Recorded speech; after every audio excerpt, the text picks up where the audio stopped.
2x plus 4y equivalent to 137. 3x plus 6y equivalent to 1234.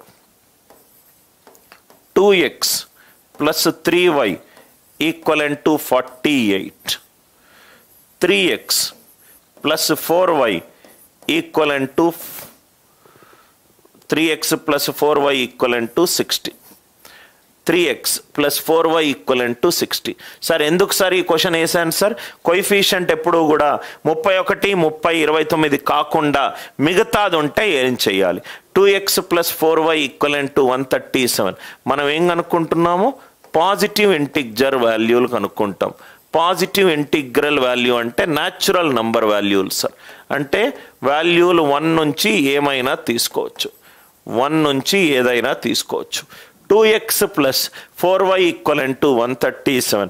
3x plus 6y equivalent to 1234. 2x plus 3y equivalent to 48. 3x plus 4y equivalent to 60. ఇది చాలా జాగ్రత్తగా చూడండి sir. ఎలా solve చేయాలి? ఎందుకు sir ఈ question వేసాము? ఇక్కడ 31, 30, 29 కాకుండా ఉంటే ఆ పద్ధతి కూడా మీరు తెలియాలి. రైట్ నవ్ ఇక్కడ చూడండి sir. 2x plus 4y equivalent to 137. Solutions. First one 2x 2 into any number even number. 4y 2 into 2y even number. Even plus even it is an even number. Even plus even it is an even number. 137 అనేది odd number. కాబట్టి first one answer ఎంత? No value for x comma y. First one answer ఎంత? No value for x comma y. మళ్ళీ చెప్తున్నాను, 2x 2 into any number. 2 into any number చేస్తే అది even number అవుతుంది.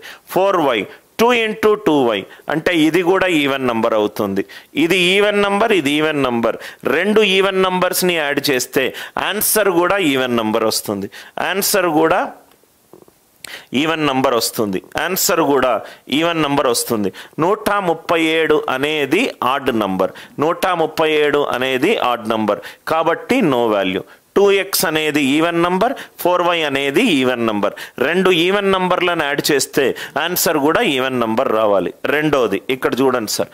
3x 3x అనేది 3 తోటి డివైడ్ అవుతుంది. 6y 6 అనేది కూడా 3 తోటి డివైడ్ అవుతుంది. అంటే లెఫ్ట్ హ్యాండ్ సైడ్ 3 తోటి డివైడ్ అవుతుంది. 3x అంటే 3తో డివైడ్ అవుతుంది. 6y అనేది కూడా 3 తోటి డివైడ్ అవుతుంది.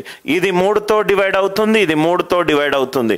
లెఫ్ట్ హ్యాండ్ సైడ్ 3తో డివైడ్ అవుతే రైట్ హ్యాండ్ సైడ్ కూడా 3 తోటి డివైడ్ అవ్వాలి. రైట్ హ్యాండ్ సైడ్ కూడా 3 తోటి డివైడ్ అవ్వాలి. 3 తోటి డివైడ్ అవ్వాలి అని అంటే దాని డివిజిబిలిటీ రూల్ ఏంటి? Some of the digits should be divisible by 3. Some of the digits should be divisible by 3. 4 plus 3 ఎంత? 7. 7 ప్లస్ 2 ఎంత? 9. 9 ప్లస్ 1 ఎంత? 10. 10 అనేది రైట్ 3తో డివైడ్ అవుతుందా? అవ్వట్లేదు. సో కాబట్టి ఇట్లాంటి క్వశ్చన్ మీకు అడిగితే టకాటక్ మీకు ఆన్సర్ వస్తుంది సార్. 3x అనేది 3తో డివైడ్ అవుతుంది. 6y అనేది 3తో డివైడ్ అవుతుంది. ఇది 3తో డివైడ్ అవుతుంది, ఇది 3తో డివైడ్ అవుతుంది. లెఫ్ట్ హ్యాండ్ సైడ్ అనేది 3తో డివైడ్ అవుతుంది. రైట్ హ్యాండ్ సైడ్ కూడా 3తో డివైడ్ అవ్వాలి. 3తో డివైడ్ అవ్వాలి అని అంటే సమ్ ఆఫ్ ద డిజిట్స్ 3తో డివైడ్ అయి ఉండాలి. 1 4 ప్లస్ 3 7. 7 ప్లస్ 2 9. 9 ప్లస్ 1 10. 10 అనేది 3తో డివైడ్ అవ్వదు. ఆర్ యు ఆల్ విత్ మీ?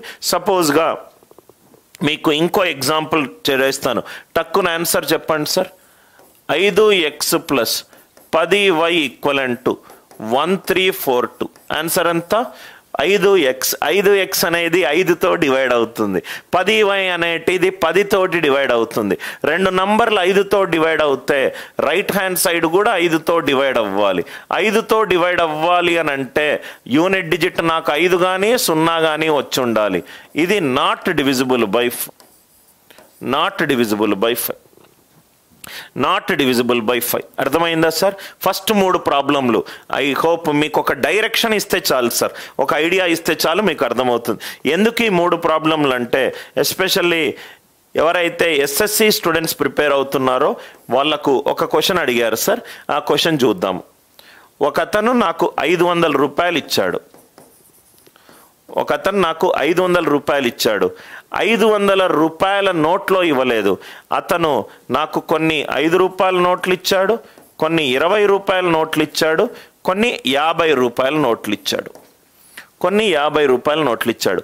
నాకు మనిషి 500 రూపాయలు ఇచ్చాడు. 500 రూపాయలు 3 రకాల కరెన్సీలో ఇచ్చాడు. నాకు 500 రూపాయలు 3 రకాల కరెన్సీలో ఇచ్చాడు. ఒకటేమో 5 రూపాయలు, ఇంకోటేమో 20 రూపాయలు, ఇంకోటేమో 50 రూపాయలు. అట్లా నాకు మొత్తం ఎన్ని నోట్లు ఇచ్చాడు? 20 నోట్స్ ఇచ్చాడు. అట్లా నాకు 20 నోట్స్ ఇచ్చాడు. మొత్తం ఎన్ని రకాలుగా అతను మనకు రైట్ ఇవ్వచ్చు అంటే ఇక్కడ మీరు ఆలోచించండి. నా చేతిలో ఉన్న నోట్లెన్ని? 20 నోట్లు. ఆ నోట్లు ఏ రకాలు? 5 రూపాయలవి, 20 రూపాయలవి, 50 రూపాయలవి. మొత్తం ఆ నోట్లో ఉన్న కరెన్సీ యొక్క వాల్యూ ఎంత? 500 రూపాయలు. నా చేతిలో 500 రూపాయలు ఉన్నాయి. ఆ 500 రూపాయలు ఉన్న నోట్లు ఏంటేంటి? 5 రూపాయలు, 20 రూపాయలు, 50 రూపాయలు. 5 రూపాయలు, 20 రూపాయలు, 50 రూపాయలు. మొత్తం నోట్స్ ఎన్ని ఉన్నాయి? 20 నోట్స్ ఉన్నాయి. అట్లా ఎన్ని రకాలుగా ఇవ్వచ్చు. ఇది చూడండి సార్, మొత్తం నా దగ్గర ఉన్న అమౌంట్ ఎంత? 500. అది ఎట్లున్నాయి? 5 రూపాయలై కొన్ని ఉన్నాయి, 20 రూపాయలై కొన్ని ఉన్నాయి, 50 రూపాయలై కొన్ని ఉన్నాయి. XYZ అంటే నా దగ్గర ఉన్న notes. X plus Y plus Z ఎంత? 20. X plus Y plus Z ఎంత? 20. ఈ ఈక్వేషన్ అందరికీ అర్థమైందా? 5 రూపాయలవి నా దగ్గర ఉన్నవి X నంబర్ ఆఫ్ నోట్లు, 20 రూపాయలై నా దగ్గర ఉన్నవి Y నంబర్ ఆఫ్ నోట్స్, 50 రూపాయలు నా దగ్గర ఉన్నవి Z నోట్స్. మొత్తం నా దగ్గర ఉన్న నోట్ల వాల్యూ 20. ఇదేమో నా దగ్గర ఉన్న నోట్ల యొక్క టోటల్ వాల్యూ. ఇదేమో ఎన్ని నోట్లు ఉన్నాయి? మొత్తం నా దగ్గర 20 నోట్లు ఉన్నాయి. ఆ కొన్ని నోట్లు 5 రూపాయలే కావచ్చు, 20 రూపాయలే కావచ్చు, 50 రూపాయలే కావచ్చు. ఈ ఈక్వేషన్ అందరికీ క్లియర్ అయిందా సార్? ఈక్వేషన్ ఎక్కడ మీకు సార్ ఆ 31 కాకపోతే ఎట్లా అనే క్వశ్చన్కే ఒక కొత్త స్లైడ్ వేస్తున్నాను సార్. ఈ ఈక్వేషన్ క్లియర్ అయింది కదా? చూడ్డానికి చాలామంది డిఫికల్ట్ అనుకుంటారు, కానీ కాదు సార్. ఈ 5 తీసేస్తే X plus 5Y plus 10Z equivalent to 100. X plus 4Y X plus 4Y plus 10Z equivalent to 100. X plus Y plus Z equivalent to 20. 4Y minus Y ఎంత? 3Y. 10Y మైనస్ Z ఎంత? 9Z. 3Y plus 9Z equivalent to 20. ఇది 3తో divide అవుతుంది, ఇది 3తో divide అవుతుంది. 20 అనేది 3తోటి డివైడ్ అవ్వట్లేదు. 20 అనేది 3తో డివైడ్ అవ్వట్లేదు. అంటే 20 నోట్లతోటి 5 రూపాయలు, 20 రూపాయలు, 50 రూపాయలతోటి నేను 500 రూపాయలు ఒక మనిషికి ఇవ్వలేను. ఒక్కసారి లాజికల్గా ఆలోచించండి సార్. ఓన్లీ 5 రూపాయలే అంటే నేను 100 నోట్లు ఇస్తా. ఎగ్జాక్ట్గా నేను యూజ్ చేయాల్సింది ఎన్ని నోట్లు? 20 నోట్లు. ఈ ఎగ్జాంపుల్కి ఒక ఎగ్జాక్ట్ ప్రీవియస్ ఇయర్ క్వశ్చన్. నేను 20 నోట్లు యూజ్ చేసి మళ్ళీ నోటు విలువ 5 రూపాయలు, 20 రూపాయలు, 50 రూపాయలు యూజ్ చేసి నేను ఇవ్వలేను. ఇది అర్థమైందా సార్? ఈ చాలా మంది ఏంటంటే ఈక్వేషన్లో ఏవేవో చేస్తారు, కౌంటింగ్ చేస్తారు. లాజికల్గా ఆలోచిద్దాం. నోట్ల యొక్క వాల్యూ ఎంత? 500 రూపాయలు. 5 రూపాయలై ఉన్నాయి, 20 రూపాయలై ఉన్నాయి, 50 రూపాయలై ఉన్నాయి. 5x plus 20y plus 50z. X plus 4y plus 10z equivalent to 100. 4y minus y ఎంత? 3y. 10z మైనస్ z ఎంత? 9z. 3y ప్లస్ సబ్ట్రాక్ట్ చేస్తున్నా సార్. రెండో దాన్ని ఒకటో దాని నుంచి తీసేస్తే 4y మైనస్ y కృష్ణంరాజు 3y. 10z minus z 9z. 100 minus 20 ఎంత? 80. ఇది 80 సార్. ఇది 80. 100 మైనస్ 20. 80 అనేది 3తోటి డివైడ్ కాదు. Yes, you are right. నేను 80 బదులు 20 వేసాను. ఇది 80.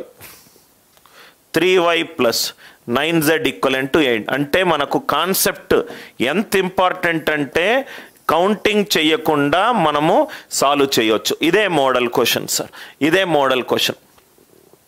5 డివిజన్ చేసి నాగేష్, రెండోది మొదటి దాని నుంచి తీసేశాను, ఎక్స్ పోయింది.